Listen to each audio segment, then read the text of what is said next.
கர்த்தருடைய பரிசுத்த நாமத்துக்கு மகிமை உண்டாவதாக. இதில் ஜெரேமியா 32:27 பார்த்தீங்கன்னா, I am the Lord the God of all mankind, is anything too hard for me அப்படின்னு சொல்லியிருக்காங்க. அதே போல் தமிழில் பார்த்தீங்கன்னா, இதோ நான் மாம்சமான யாவருக்கும் தேவனாகிய கர்த்தர், என்னால் செய்யக்கூடாத அதிசயமான காரியம் ஒன்றுண்டோ, ஏதாவது இருக்குதா, ஏதாவது ஒன்றாவது இருக்குதா, செய்ய முடியாமல் போகிறதுக்கு, செய்ய முடியாதுன்னு சொல்லி ஏதாவது இருக்குதா? ஹல்லேலூயா. ஆண்டவரால் எல்லாம் முடியும். Everything is possible through Christ. Hallelujah. எந்த ஒரு விஷயமும் அவர் மூலியமாக செய்ய முடியும். நம்மளும் செய்ய முடியும், அவரும் நமக்கு செய்வார். அவருக்கு செய்ய முடியாததுன்னு எதுவுமே கிடையாது. அண்ட சராசரங்களை படைத்த தேவனாகிய கர்த்தருக்கு எவ்ரிதிங் இஸ் ஈஸி. இப்படின்னு ஒரு நொடி பொழுது, ஒரு second, a fraction of second is sufficient to do a miracle. அந்த செகண்ட்ஸ் கணக்கு கூட கிடையாது, அதுக்கும் மேலே தேவன் பெரியவர். ஹல்லேலூயா. நம்ம எப்பவுமே எப்படி இருக்கணும் தெரியுமா? தேவன் பெரியவர், தேவன் பெரியவர், இதுதான் நம்மளுடைய மைண்ட் செட் இருக்கணும். நேம் அபவ் ஆல் நேம்ஸ் அப்படின்னு நம்ம சொல்கிறோம். எல்லா நாமத்தை விட மேலான நாமம் அப்படின்னு சொல்கிறோம். இதுதான் நம்மளுடைய பிரெயினில் இருக்கணும்.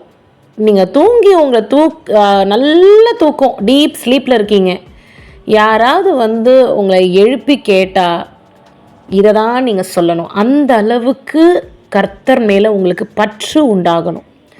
அந்த பற்று எப்படி உண்டாகணும்னா, ஆண்டவர் ஜீவனை கொடுத்தார், எனக்காக உங்களுக்காக ஜீவனை கொடுத்தார் அப்படிங்கிறதே ரியலைஸ் பண்ணி நம்ம அவருடைய மரணத்தை நினைவு கூறும்பொழுது தான் அவர் மேலே ஒரு அன்பு வரும்.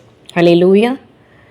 ஒன்றும் இல்லை, நேற்றுக்கு நான் ஒரு டெஸ்டிமோனி கூட போட்டேன். அந்த டெஸ்டிமோனியில் நல்லா ஓங்கி இடிச்சுக்கிட்டு திரும்ப எனக்கு ஆண்டவர் அது இன்ஸ்டண்ட்டாக எனக்கு அந்த பெரிய வலியை எனக்கு க்யூர் பண்ணி கொடுத்தாரு.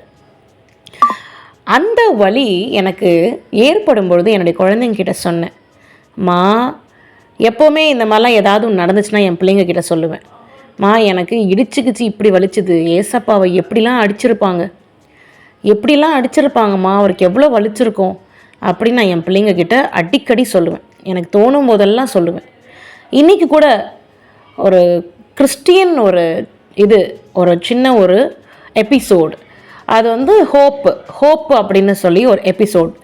அதில் பார்த்திங்கன்னா அந்த குழந்தைக்கு முள் குத்துது.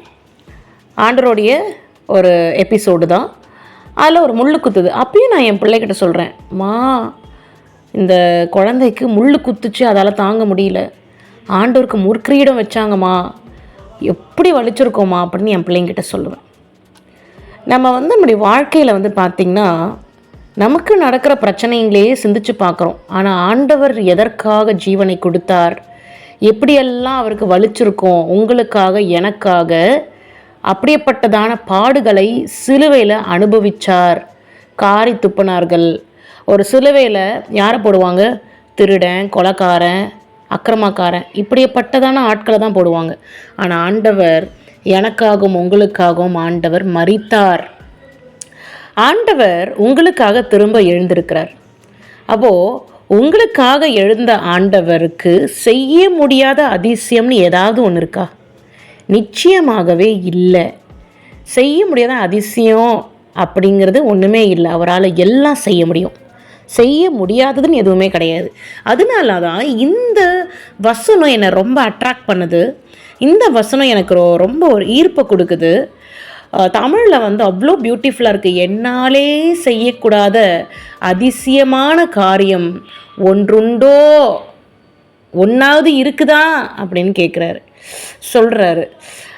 கர்த்தருக்கு கொடி நன்றி. அவர் பெரியவர், அவர் உன்னதமானவர், அவர் தான் எல்லாமே. திரும்ப திரும்ப சொல்லலாம், 1000 முறை கூட சொல்லலாம், அவர் தான் எல்லாமே அப்படின்னு நீங்கள் நினைக்கும் பொழுது அவர் எப்படி தெரியுமா உங்களை பார்ப்பாரு? செல்ல மகளாய் பார்ப்பார், செல்ல மகனாய் பார்ப்பார். இப்போ நீங்களே சொல்லுங்கள், கிவ் அண்ட் டேக் தான் அன்புங்கிறது, கிவ் அண்ட் டேக் தான் அன்புங்கிறது, கிவ் அண்ட் டேக்.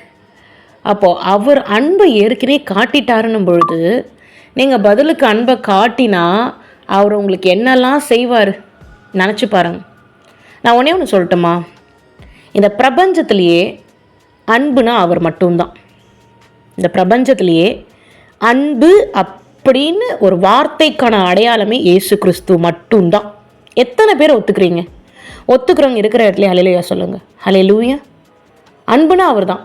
சரி, வாழ்க்கை, வாழ்க்கைனா என்னது அப்படின்னு கேட்டால், வாழ்க்கைனா அவர் தான், ஜீவனே அவர் தான். He is life. நம்ம அடிக்கடி சொல்லலாம், அவரே வழியும் சத்தியமும் ஜீவனமாக இருக்கிறாருன்னு சொல்லிட்டு நம்ம சாதாரணமாக சொல்லிக்கலாம். ஒரு பைபிள் வசனம் அப்படின்னு சொல்லி சாதாரணமாக சொல்லிக்கலாம். ஆனால் இதுக்குள்ளே ஒரு டெப்த் இருக்குது, நீங்கள் சிந்தித்து பார்க்க வேண்டும். ஒரு வசனத்தை மாதிரியே அந்த தோரணையில் பார்க்காம ஸ்பிரிச்சுவல் ஆங்கிளில் நீங்கள் பார்க்கும் பொழுது அவரே ஜீவனுமாய் இருக்கிறார். அதில் எவ்வளோ ஒரு பெரிய டெப்த் இருக்குது தெரியுங்களா? அவர் இல்லைன்னா ஒன்றுமே கிடையாது, அவர் இல்லைன்னா நம்ம கிடையாது. அப்போது யாராவது சொல்லுவீங்களா கடவுள் இல்லைன்னு சொல்லுவீங்களா? கடவுள் இல்லைன்னா நீங்கள் எப்படி இருக்கீங்க? கடவுள் இல்லைன்னா உங்களால் எப்படி உயிர் வாழ முடியுது? அதனால் தேவனுக்கு கொடுக்க வேண்டிய மரியாதை கொடுக்கும் பொழுது அவர் நமக்கு சகாயம் செய்ய இருக்கிறார், அவர் நமக்கு சகாயராக இருக்கிறார். வைராக்கியம் உள்ள தேவன். என் குழந்தையோட இருதயத்தில் நான் மட்டும்தான், இதை நான் அனுபவிச்சிருக்கேன். என் குழந்தையோட இருதயத்தில் நான் மட்டும்தான் இருப்பேன் அப்படிங்கிறதுல அவர் நம்பர் 1 இடத்துல இருப்பார். நம்பர் 1 இடத்துல இருப்பார். எப்படி சாத்தான் ஒரு மனுஷனுக்கு தீங்கு செய்யறதுக்கு நம்பர் 1 இடத்துல இருக்கிறான் சாத்தான். ஒரு சாத்தான் தீங்கு செய்யறதுக்கு நம்பர் 1 இடத்துல இருக்கிறானா இல்லையா? சாத்தான் தீங்கு செய்யறதுக்கு அப்படி இருக்கிறான். ஆனால் தேவன் எதுக்கு ஆசைப்படுறார் தெரியுமா? என் குழந்தையோட இருதயத்தில் நான் நம்பர் 1 பொசிஷனில் இருக்கணும்னு ஆசைப்படுறார்.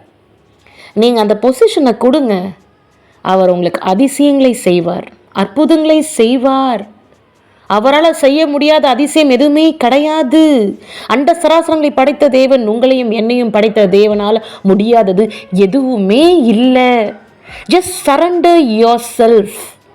உங்களை நீங்களே ஒப்படைச்சிருங்க, கொடுத்துருங்க, உங்களை கொடுத்துருங்க, அவருக்கு கொடுத்துருங்க. அவருக்கு கொடுக்கும் பொழுது அவர் உங்களுக்குரிய காரியங்களை உங்களுக்கு சாதகமாய் மாற்றுவார். அவர் யுத்தம் பண்ணுகிற தேவன், அவர் யுத்தம் பண்ணுகிற தேவன். உங்களுக்குரிய காரியத்தை உங்களுக்கு சாதகமாய் மாற்றுவார். நீதிக்கு சரி கட்டுகிற தேவனாகிய கர்த்தர். அதனால் உங்களுக்கு ஏதாவது ஒரு விஷயம் பெண்டிங் இருக்குன்னா ஆண்டர்கிட்ட உங்களுடைய பாடி, ஆவி, ஆத்மா, சரீரத்தை கொடுத்துருங்க. கொடுத்துட்டிங்கன்னா அவர் உங்களுக்கு அதிசயங்களை நிச்சயமாகவே செய்வார். இந்த வசனம் உங்கள் வாழ்க்கையில் நிறைவேறும். அவரால் செய்ய முடியாத அதிசயம் ஒன்றுண்டோ? ஹல்லேலூயா. எக்ஸலண்ட்டாக இருக்குது. இதை வாசிக்கும் பொழுதே ஹீலிங், சுகம் கிடைச்சாச்சு. இதை வாசிக்கும் பொழுதே வல்லமை பொங்குது, மகிழ்ச்சி பொங்குது. இதை வாசிக்கும் போதே ஹீலிங் தான், இதை வாசிக்கும் பொழுதே மகிழ்ச்சி தான், ஆனந்த களிப்பு. இப்படிப்பட்டதான வசனம், இப்படிப்பட்டதான வல்லமை நிறைந்த ஒரு வசனம். தேவனாகிய கர்த்தர் நீங்கள் சொல்லி பாருங்களேன், அப்போவே ஒரு வல்லமை என்னுடைய உடம்புல என்னால் பார்க்க முடியும். தேவனாகிய கர்த்தர்னு சொல்லி, சர்வ வல்லமையுள்ள தேவன் என்று சொல்லி உங்களுடைய வாயில் அறிக்கை செய்யும் பொழுது உங்களுக்குள்ள ஒரு வல்லமை இறங்குறத உங்களால் உணர முடியும். என்னால் உணர முடியுதுன்னா உங்களாலேயும் உணர முடியும். ஹல்லேலூயா. அப்படிப்பட்ட வல்லமையுள்ள தேவன், அவர் நினைத்த காரியத்தை நிறைவேற்றுவார் உங்களுடைய வாழ்க்கையில். அவர் உங்களுக்கு வச்சிருக்கிற தீர்மானங்களை நிச்சயமாகவே நிறைவேற்றுவார். ஒரு நாளும் கைவிட மாட்டார். என்னுடைய குழந்தைக்கு நான் செய்ய வேண்டியதை செய்யாமல் விட மாட்டேன், இருக்க மாட்டேன். என் குழந்தைக்கு செய்ய வேண்டியதை நான் செய்வேன். ஏன்னா அவர் உங்களை குழந்தையாக தான் பார்க்குறார். ஹல்லேலூயா. 2 வயசு மூத்தவங்களுக்கு எவ்வளோ மரியாதை கொடுக்குறோம், இப்போ ஆண்டவருக்கு எவ்வளோ கொடுக்க வேண்டிய மரியாதை எவ்வளோ கொடுக்கணும் யோசிச்சு பாருங்கள். ஆண்டவர் நமக்காக ஜீவனை கொடுத்துருக்கிறார். நம்ம அவரை மதிக்க வேண்டும். மதித்தால் தகப்பன் பிள்ளைகளுக்கு செய்ய வேண்டிய காரியத்தை செய்வார். இதில் எந்த விதமான டவுட்டுமே கிடையாது. எஜமானனுக்கு நம்ம விசுவாசமாக இருக்கும்பொழுது தான் எஜமானன் நல்லது செய்ய முடியும். நீங்கள் விசுவாசமாக இல்லாமல் நீங்கள் யாருக்கோ விசுவாசமாக இருந்தீங்கன்னா எஜமானன் எப்படி செய்வார்? அதனால் நீங்கள் எஜமானனுக்கு நீங்கள் தொழிலாளியாக மாறுங்க. அப்படி மாறும் பொழுது ஆண்டவர் உங்களுக்கு அதிசயங்களை வாய்க்க பண்ணுவார். அவரால் செய்யக்கூடாத அதிசயம்னு ஒன்றுமே இல்லை. அவரால் எல்லாம் கூடும். I can do all things through Christ. In return, Christ can also do all things for us. He is a omnipotent God. Hallelujah. கர்த்தர் கொடா கொடி நன்றி. அவர் உங்களை நேசிக்கிறார். அவர் உங்களை ஆசிர்வதிக்கவே ஆசிர்வதித்து பலுகி பெருக செய்வார். ஹல்லேலூயா. இயேசுவின் இரத்தம் ஜெயம்.